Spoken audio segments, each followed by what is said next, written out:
जय श्री राम दोस्तों, कैसे हैं आप लोग। उम्मीद करते हैं बहुत अच्छे होंगे। मैं हूं आर्यन सिंह। स्वागत है मेरे YouTube channel Aryan Kumar maths पे। दोस्तों आज मैं लेके आ गया हूं आप लोग के लिए रीजनिंग के कुछ अति महत्वपूर्ण सवाल दोस्तों, जो कि आपके आने वाले एग्जाम्स में पूछे जाएंगे और आपके लिए बहुत ही मोस्ट इंपॉर्टेंट सवाल है। तो वीडियो में बने रहिएगा, जाइएगा नहीं, बीच से छोड़कर मत जाइएगा। तो चलते हैं बिना बकवास किए हुए आज के पहले सवाल पे दोस्तों। आइए, ये रहा आपका पहला सवाल दोस्तों। बहुत ही इंपॉर्टेंट सवाल और बहुत ही आसान तरीका। पता है ना आप लोगों को, रीजनिंग का सबसे आसान इस दुनिया में जो है सब्जेक्ट है तो वो है रीजनिंग। तो आप लोग को जिनका अगर कमजोर है रीजनिंग, तो आप लोग बस इसको समझना रहता है और कुछ करना नहीं रहता। बस थोड़ा सा दिमाग में थोड़ा सा ज्यादा सोचना है। इसमें क्या है, थोड़ा सा ज्यादा सोचना है। ठीक है, चलिए आइए देखते हैं क्या है। कहता है निम्नलिखित में श्रृंखला में प्रश्न चिन्ह के स्थान पर क्या होगा। कहां है प्रश्न चिन्ह का स्थान? यहां है दोस्तों। इसके स्थान पे हम हमारा क्या होना चाहिए? इन चारों में से देखिएगा, इन चारों में से क्या होगा। तो बच्चों मैंने 2 वीडियोज मैथ का डाल दिया है, काफी मोस्ट इंपॉर्टेंट क्वेश्चन है, वो आप लोग जरूर एक बार जाके देख लीजिएगा दोस्तों। इसके पिछले पार्ट में मैंने बता दिया है, बहुत ही बढ़िया बढ़िया सवाल है, तो एक बार जरूर जाकर देखिएगा। ठीक है दोस्तों, चलिए पढ़ते हैं कैसे ये बनाया हुआ है। पहले क्या है दोस्तों, 8, 5, 13, 18, 31, 49 और प्रश्नवाचक चिन्ह की जगह पे क्या होगा। तो सबसे पहले यहां पे देखेंगे, थोड़ा सा ध्यान से सोचेंगे तो ये क्या किया है। कहता है 8 और 5, ये देखिए तो 8 और 5 को आपस में जोड़ने पर कितना लाया है? 13। बहुत बढ़िया बात है, इन दोनों को जोड़ के लाया। अब देखते हैं, अब सेकंड वाले में चलते, 5 और 13 को जब जोड़ा तो कितना आया? 18। बहुत बढ़िया बात है, एकदम सही चल रहे हैं दोस्तों। समझ में आ रहा है ना? कोई दिक्कत तो बताइएगा। चलिए अब 18 और 13 को जोड़ेंगे तो कितना आएगा दोस्तों? 18, 10, 28, 3, 31। बिल्कुल सही जा रहे हैं। क्या जा रहे हैं? बिल्कुल सही। तो क्या कर रहा है आप लोग, समझ रहे हैं बात को? आपस में जो अगल बगल वाले हैं वो खुद से जुटकर आगे वाले अंक डिजिट को लिख दिया है। ठीक है, तो बताइए 49 और 31 को जोड़ेंगे तो ये प्रश्नवाचक चिन्ह के जगह पर क्या होगा? 49, 1, 50, 30, 80। कितना हो जाएगा दोस्तों? 80। कितना आसान सवाल था, कितना आसान सवाल था। इस प्रकार का सवाल बहुत बार पूछ देते हैं दोस्तों, इसलिए मैंने ये सवाल को ले लिया था। ठीक है, तो जितने भी बच्चे हैं एक बार जरूर वीडियो को लाइक और शेयर कर दीजिएगा दोस्तों। जहां भी हैं, जिस जगह से देख रहे हैं, जो भी रीजनिंग में कमजोर हैं उनको जरूर बताइए। ठीक है, आइए अगले सवाल पे बढ़ते हैं। और अगले सवाल पे बढ़ने से पहले मैं बता दूं कि जितने भी छात्र मैथ्स और रीजनिंग में कमजोर हैं तो वो जरूर आइए इस वीडियो पे। आपको अगर अच्छी तैयारी चाहिए मैथ्स और रीजनिंग का तो आप जरूर आइए इस वीडियो पे। ठीक है दोस्तों, आगे बढ़ते हैं। ये रहा आपका अगला सवाल, काफी मोस्ट इंपॉर्टेंट सवाल है दोस्तों और जरूर आपको देखना है। उसी प्रकार का सवाल है, बस सोचना थोड़ा सा ज्यादा और कुछ करना नहीं है। सिर्फ सोचना है। क्या करना है? सिर्फ सोचिएगा आपका आंसर आ जाएगा। कुछ करना ही नहीं है, बस थोड़ा सा ध्यान से चलिए। कहता है दिए गए विकल्पों में से असंगत को ढूंढे। मतलब कि जो इसमें से कोई यूज ना हो रहा है, इसमें से कोई एक गलत है। असंगत का मतलब कोई इसमें एक गलत है। क्या है? चाहे ये गलत हो या ये इन पांचों में से कोई ना कोई एक क्या है? गलत है। कैसे है जरा हम लोग देखते हैं। 32 और 17, ये बताओ आपस में आखिर कैसे हुआ? 32 को आखिर क्या करे कि 17 हो जाए? बताइए जल्दी, जितने भी बच्चे हैं एक बार जरूर बताइए 32 को आखिर हम क्या करें कि 17 हो जाए। तो ये सर, अगर हम कह दें कि 32 को अगर हम 2 से भागे कर दें यानी आधा कर दें तो हो जाएगा कितना? 16। और 16 को क्या करेंगे कि 17 होगा? एक जोड़ देंगे, आपका हो जाएगा 17। बिल्कुल सही जा रहे हैं हम। चलिए अब सेकेंड वाले में चलते हैं। 17 को क्या करें कि हमारा 9.5 आ जाए। बस ऐसे ही करना, समझिएगा, थोड़ा सा सोच समझ के देखिएगा, कोई दिक्कत नहीं, एकदम आसान है, देखते ही बन जाएगा दोस्तों। तो भी वैसे ही करेंगे। 17 को हम क्या कर देंगे? आधा कर देंगे। समझ रहे हैं ना? 17 को हम क्या करेंगे? आधा कर देंगे तो कितना हो जाएगा?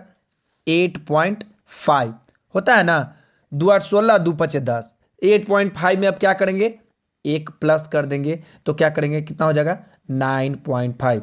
17 को हम क्या किए तो 9.5 आया, 17 को आधा करके उसका +1 कर दिए। यानी कि इसका कहने का मतलब ये है कि बस आधा करके एक जोड़ देना है। क्या कर देना है? आधा करके एक जोड़ देना है, बस कुछ नहीं करना है, आधा करके एक जोड़ देना है। चलिए अब हम क्या करेंगे? 9.5, इसको जब आधा हम करते हैं दोस्तों तो हमारा कितना आता है? कितना आता है? बात को समझने की कोशिश कीजिएगा। कुछ भी अगर दिक्कत हो दोस्तों तो एक बार जरूर बताइएगा। तो 9.5 को कीजिएगा तो कितना आएगा? 4.75। कितना आ गया? 4.75। और लेकिन क्या है? एक इसमें और जोड़ रहा है। क्या कर रहा है? इसमें एक और जोड़ रहा है, तो ये कितना हो जा रहा है? 5.75। लेकिन यहाँ पे कितना दिया हुआ है? 4.75। मतलब कि ये जो है हमारा, ये क्या है? बिल्कुल गलत है। अगर 5.7 यहाँ पर दिया रहता, 75 दिया हुआ रहता, और इसमें हम एक जो 2 में भागा करके एक प्लस कर देते, तो हमारा कितना आता? 3.875 आता। तो इसमें असंगत को यानी गलत को ढूंढना था दोस्तों। कौन है गलत इसमें? 4.75। 4.75 किस ऑप्शन में है? जल्दी से बताइएगा जरा। 4.75 ऑप्शन नंबर सी में आपका बिल्कुल राइट आंसर। उम्मीद करते हैं आपको समझ में आ गया होगा। और कहीं भी आपको तकलीफ होती है इस प्रकार के सवाल में, तो एक बार कमेंट बॉक्स में आइए बच्चों और बताइए कि हाँ सर हमें यहाँ पे प्रॉब्लम हो रही है। उम्मीद करते हैं अच्छे से समझ में आ गया होगा। कुछ भी नहीं किए हैं, बस आधा करके 2 से भागे करके उसको 1 प्लस कर देना है, आधा करके 2 से भागे करके 1 प्लस कर देना है। कुछ दिक्कत जी नहीं। आइए आगे बढ़ते हैं दोस्तों। अगला सवाल क्या कहता है? देखिए बहुत ही मोस्ट इंपॉर्टेंट सवाल है। देखिएगा, ब्लड रिलेशन से है शायद, हाँ ब्लड रिलेशन से ही है। कहता है एक फोटो की ओर इशारा करते हुए एक लड़के ने कहा, वह मेरे नाना जी के इकलौते दामाद का इकलौता बेटा है। तो फोटो में व्यक्ति का उस लड़के से क्या संबंध है? देखिए दोस्तों, इसमें बहुत सारे बच्चे फिगर बनाते हैं, फिगर बना के उसको क्या करते हैं, बहुत सारा लंबा खींच लेते हैं। आपको फिगर बनाने की जरूरत नहीं है, बस वो जो लड़का है वो खुद को मान लीजिए। क्या है? खुद को मान लीजिए। समझिए बात को, कुछ समझना है बस समझिए। मान लीजिए ये आप हैं और यह एक फोटो हो गया, ठीक है।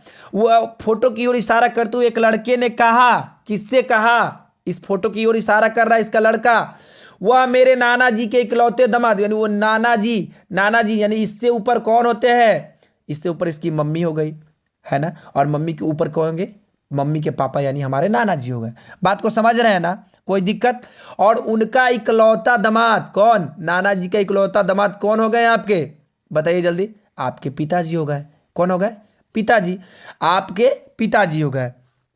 का इकलौता बेटा, इकलौता माने एक ही बेटा। क्या?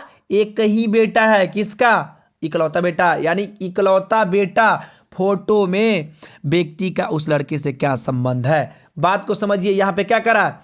वह मेरे नाना जी के, यानी नाना जी के इकलौते दामाद का इकलौता बेटा, यानी कि वह आपकी मम्मी है। मम्मी आपकी, आपसे ऊपर मम्मी, और मम्मी के ऊपर कौन है? आपके नाना जी, और नाना जी के दामाद यानी आपकी आपके मम्मी का हस्बैंड, यानी आपके पिता का इकलौता बेटा सिर्फ कौन है? एक ही बेटा है, यानी कि वो आप खुद है। कौन है? खुद है। तो इसका मतलब ये फोटो में आप कौन है? स्वयं है, खुद है आप। तो वह आंसर क्या हो जाएगा? Option number D. बताइए कितनी आसानी से बन गया। कोई दिक्कत हुआ? कोई दिक्कत जी नहीं। ज़्यादा फिगर विगर बनाने की कोई ज़रूरत ही नहीं पड़ा। उम्मीद करते हैं आपको इस प्रकार का सवाल में कोई भी थोड़ी सी भी तकलीफ बिल्कुल नहीं होना चाहिए, एक रत्ती भर नहीं होना चाहिए, और ना कंफ्यूजन होना चाहिए। जब भी इस प्रकार का सवाल आए तो खुद पे आप ले लीजिएगा, तुरंत बन जाएगा। क्या? खुद पे ले लेना है। कोई भी ब्लड रिलेशन का अगर क्वेश्चन आए तो आप क्या कर लीजिएगा? खुद को मान लीजिएगा। वो चीज जो भी जिसका भी हो वो खुद पे मान लीजिएगा, तुरंत बन जाएगा। आइए दोस्तों, अच्छा लग रहा है वीडियो तो लाइक शेयर कर ही दीजिएगा, आप लोग की मर्जी है ना। ये देखिए, ये भी बहुत ही मोस्ट इंपॉर्टेंट क्वेश्चन है, बहुत बार पूछा जाता है, ठीक है, बहुत बार पूछा जाता है और कुछ करने की जरूरत नहीं है। कहता है एक खास कूट भाषा में स्टेट को 65 लिखा जाता है। क्या कहा जाता है? 65 लिखा जाता है। किसको? स्टेट को। तो बताइए उसी कूट भाषा में चाइल्ड कैसे लिखा जाएगा? चाइल्ड कैसे लिखा जाएगा? कोचिया बाबू, STATE, स्टेट। चलिए, बहुत सारे आप देखिएगा ना इस प्रकार का क्वेश्चन में, बड़ा बड़ा जब क्वेश्चन रहेगा तो देखिए कैसे होता है। कितने स्टेट? देखिए तो 1 2 3 4 5 के कोई बाबू 5, 5 में आखिर क्या करें कि 65 हो जाए? तो 13 गुना कर देंगे तो आ जाएगा 65। जब इससे 13 को गुना किए तो भाई अगला को भी 13 से ही गुना करना पड़ेगा, है ना। तो चाइल्ड है, चाइल्ड। चाइल्ड कितना है? 1 2 3 4 5, ये भी 5 है तो इसको 5 भी 13 से कर देंगे, आ जाएगा 65। लेकिन 65 आपका कोई भी ऑप्शन में बिल्कुल नहीं है। इसका मतलब कि ये वाला क्या है? ये वाला क्या है? गलत बनाया हुआ है। क्या है? गलत बनाया हुआ है।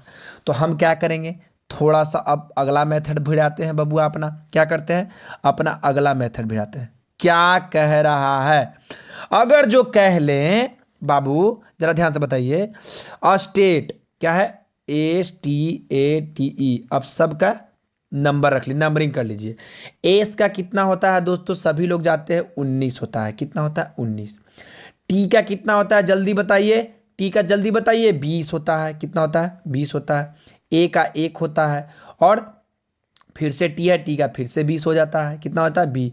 और ई का कितना हो जाता है 5। चलिए अब इन सबको क्या करें, ऐड कीजिए दोस्तों, क्या करें, ऐड कीजिए, ऐड कीजिए, तो जरा सा ऐड करते हैं दोस्तों। चलिए 20 20 40, 40 एक एक इसमें 20, 60, 60 5 कितना हो गया दोस्तों 65, यानी कि 65 आ रहा है ना। अब बस क्या कर देना है, इसको चाइल्ड को भी वैसे ही कर देना है, CHILD। सी का होता है 3, एच का होता है कितना 8, और आई का कितना होता है 9, और एल का होता है 12, और डी का होता है 4। चलिए जोड़ लीजिए, 12 8 20, 20 10 30 3 33, 33 कितना हो गया 4 12 4 16, 16 4 20, 5 25, 35 3 33, 33, और ये वाला 3 कितना हो गया 36, कितना आ गया दोस्तों 36, कितना हो गया 36। बताइए 36 ऑप्शन में है कि जी सर एकदम बिल्कुल है, कौन है, ऑप्शन नंबर ए आपका बिल्कुल राइट हो जाएगा। उम्मीद करते हैं जितने भी छात्र अगर इस वीडियो को देख रहे होंगे उनको पसंद जरूर आया होगा, एकदम जरूर आया होगा। तो दोस्तों अगर अच्छा लग रहा है वीडियो को तो बस शेयर करते जाइए, जितने भी आपके दोस्त हैं 5 लोगों को जरूर शेयर कीजिए, ताकि जितने भी आपसे आपका भलाई के साथ साथ अगला का भी भला हो जाए। ठीक है दोस्तों, आइए आगे बढ़ते हैं, अगले सवाल की ओर चलते हैं। जितने भी आप सरकारी गवर्नमेंट एग्जाम दे रहे हैं तो ये मैथ और रीजनिंग आप जरूर आइए, एक बार जरूर इस वीडियो पे मिलिए, बहुत मजा आएगा। ठीक है, आइए ये सवाल पढ़ते हैं, बहुत ही मोस्ट इंपोर्टेंट सवाल है। कहता है यदि किसी विशेष वर्ष की 14 मार्च को सोमवार है, देखिए बहुत ही मोस्ट इंपोर्टेंट क्वेश्चन है दोस्तों, इसको हल्के में ना लें। ठीक है बउआ, सोमवार है तो उसी वर्ष की 21 अप्रैल को कौन सा दिन होगा। चलिए एकदम इजी सवाल है, कुछ करना ही नहीं है, कुछ नहीं करना है, देखिए कुछ करना ही नहीं है।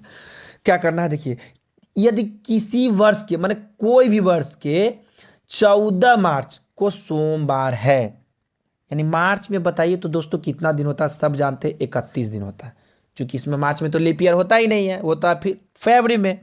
ठीक है 31 दिन का, अब 14 दिन तो ऑलरेडी पार हो चुका है, 14 मार्च को 31 में से आपको 14 घटा दें तो कितना आ गया दोस्तों 17।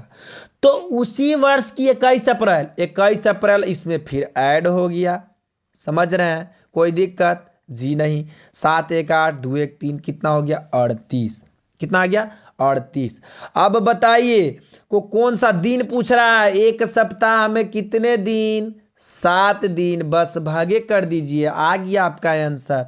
7 पंजे 35, 35 में 8 में से 5 गया 3, शेष कितना बचा 3। अब यही तीनवा के क्या करना है, जो दिनवा दिया हुआ है सोमवार, इसको आप जोड़ दीजिए। सोमवार में आप 3 जोड़िएगा तो सोमवार के बाद आता है मंगलवार, मंगलवार के बाद आता है बुधवार, और बुधवार के बाद आता है बृहस्पतिवार, यानी कि गुरुवार। क्या आता है गुरुवार। बताइए गुरुवार किस ऑप्शन में है, तो ऑप्शन नंबर सी आपका बिल्कुल सही आंसर है। बताइए इससे बढ़िया, इससे बेहतर, इससे प्यार से कोई आपको बताएगा, बच्चा बताओ, कोई दिक्कत जी नहीं। हमारे पास डिजिटल नहीं है लेकिन फिर भी उससे कम ना पढ़ा रहा तुम लोग को। ठीक है, उम्मीद करते हैं आपको समझ में आ गया होगा, कहीं से कोई तकलीफ हो तो कमेंट में आकर जरूर बताइए। ठीक है, तो आज के लिए इतना ही दोस्तों, कल फिर मिलते हैं। जय श्री राम, जय हिंद दोस्तों।